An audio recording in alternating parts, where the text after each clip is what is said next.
In order to format these visuals, let's start with the line chart. And this has, as usual, go to formatting. And the interesting thing about this chart is the shapes, which can be used to select how the lines look like. For instance, dashed, and then you can see them dashed there, or even dotted.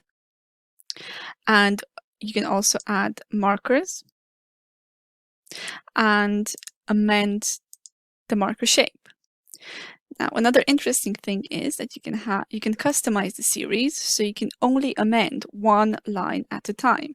So in this case, if I wanted to amend the net premium, I could specify that I want the line to be solid, and I would like the marker to be a circle, and that marker to have a different color. So this allows me to amend one line at a time.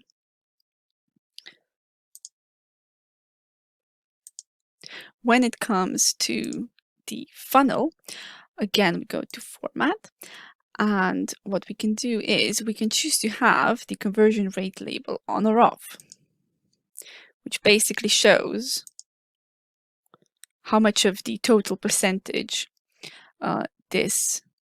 each agent represents. The other interesting thing is that you can select the values to be a percent of the grand total, which will give you a percentage instead of just the value.